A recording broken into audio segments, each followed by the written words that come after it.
क्रोध के साथ साथ धनुष तोड़ने वाले को शत्रु भी मान रहे हैं। और शत्रु साधारण नहीं, सहस्र बाहु सम सहस्त्र बाहु के समान शत्रु मानते हैं। विचार हम यह करते हैं, क्या धनुष तोड़ने वाला शत्रु हो सकता है? क्या धनुष तोड़ने वाले ने कोई अनुचित कार्य किया है जिसके कारण ये शत्रु मानते हैं? क्या धनुष तोड़ने वाले ने कोई अनैतिक कार्य किया है जिसके कारण ये शत्रु मानते हैं? क्या धनुष तोड़ने वाले ने कोई असंवैधानिक कार्य किया है जिसके कारण ये शत्रु मानते हैं? मेरे विचार से उस महामानव के द्वारा कोई ऐसा कार्य नहीं हुआ है जिससे उसे शत्रु या अपराधी माना जाए, बल्कि जब धनुष का खंडन हुआ, परिणाम क्या हुआ? दो चाप खंड महिलारे, देख लोग सब भय सुखारे।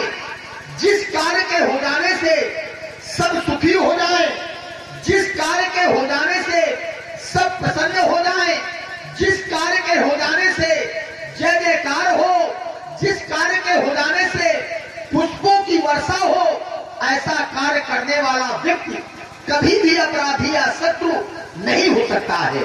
फिर भी महात्मा परशुराम जी उसके विरोध में है, उसे शत्रु मान रहे हैं। जहां तक मैंने जाना है कि सामर्थ्यवान व्यक्ति को कभी भी विरोध नहीं करना चाहिए और सामर्थ्यवान व्यक्ति के द्वारा किए गए कृत्य पर कभी दोष नहीं देखना चाहिए। क्यों? क्योंकि सामर्थ्यवान को दोष होता ही नहीं। मानसाचार्य कहते हैं, समर्थ कहूं नहीं दोष गोसाई, रवि पावक सुरसर की नाई। सामर्थ्यवान को कोई दोष नहीं होता है। कैसे? जैसे सूर्य, अग्नि और गंगा। सूर्य को दोष क्यों नहीं होता है? सूर्य में इतना तेज है कि सूर्य अपनी रश्मियों के द्वारा शुद्ध और अशुद्ध जल को शोषण तो करते हैं, लेकिन फिर भी उनमें कोई दोष नहीं लगता है, क्योंकि अशुद्ध जल को भी अपनी रश्मियों से खींच करके मेघ के रूप में परिवर्तित करके संसार को जीवनदायिनी जल के रूप में प्रदान करते। ये सामर्थ्य है सूर्य में। अग्नि में चाहे जो कुछ भी डाला जाए, वो अपवित्र से अपवित्र वस्तु को भी पवित्र कर देती है, क्योंकि अग्नि अपने आप में पवित्र है। गंगा में चाहे जैसा जल, दूषित जल हो और चाहे शुद्ध जल हो, वो चाहे जो जल उसमें मिल जाए, लेकिन सुरसर को अपनीत न कहीं। गंगा को कोई अपवित्र नहीं कहता है। ठीक उसी प्रकार से धनुष तोड़ने वाला सामर्थ्यवान है, और जब सामर्थ्यवान है तो कोई दोष होता नहीं है। तो महात्मा जी दोष क्यों देख रहे हैं? चाहता ये हूं अपने निर्णय पर पुनर्विचार करें, और अगर ऐसा नहीं तो हे गुरु जी, हे गोसाई जी, यही धनुष पर ममता के ही हेतु, इस धनुष के प्रति ममत्व का कारण क्या है मैं जानना चाहता हूं। क्यों? क्योंकि मैं बालक हूं, आप ज्ञानी हैं, आप मनीषी हैं, आप तत्वज्ञ हैं, आप पंडित हैं। आप जैसे मनीषी ममता करते नहीं हैं, बल्कि ममता का धीरे धीरे त्याग करते हैं। कैसे? जैसे रस रस सूख, सरित सर पानी, ममता त्याग करें जीव ज्ञानी। जैसे सरोवर का एक एक बिंदु जल धीरे धीरे सूख जाता है, वैसे ही आप जैसे ज्ञानी ममता का धीरे धीरे त्याग कर देते हैं। तो फिर यही धर्म पर ममता के ही हेतु क्या कारण है मैं जानना चाहता हूँ। वही तलवारों के बीच में भट भट करके चट चट बोलने वाले पिता बड़ा उदार है, बड़ा विद्वान है, बड़ा ब्रह्मश्री, विश्व की संस्कृति का पुजारी है तुम्हारा पिता। मेरे सामने तुम्हारा भाई आया राजकुमार, उसने बड़े हिम्मत शब्दावली में कहा था कि नाथ समुद्र भले निहारा उनके कोई विराट तुम्हारा, लेकिन मेरे प्रश्न का उत्तर नहीं मिला। तुम जिस पर खड़े हुए मुझे लगा ये भी रघुवंशी राजकुमार है और मेरे प्रश्न का उत्तर मिल जाएगा कि तुमने किया क्या? सुन मुनि वचन लखन मुस्काने, अब बोले पर खड़े। अब ये संसार की मर्यादा है, हे राजकुमार, संसार समाप्त हो जाए, कोई फिक्र नहीं। हमारे यहां नियम है, अगर समाज में मर्यादा और संस्कार नहीं होंगे तो वहां का कोई महत्व नहीं होगा। मर्यादा जाते संसारा, ये पूरा का पूरा संसार मर्यादाओं पर ही आधारित है और मर्यादाओं पर ही चलना है। लक्ष्मण कुमार के बच्चों को मैं विचार करने लगा तो लक्ष्मण कुमार ने कहा कि आपके द्वारा कहा गया कि धनुष तोड़ने वाला सहस्राबाहु के समान शत्रु है और साधारण नहीं, असाधारण शत्रु। क्यों? क्योंकि सहस्राबाहु साधारण नहीं था और राजकुमार ये धनुष भी साधारण नहीं है।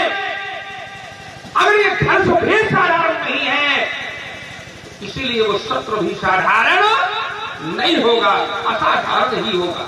इसलिए साथ आओ, सम सो रिपु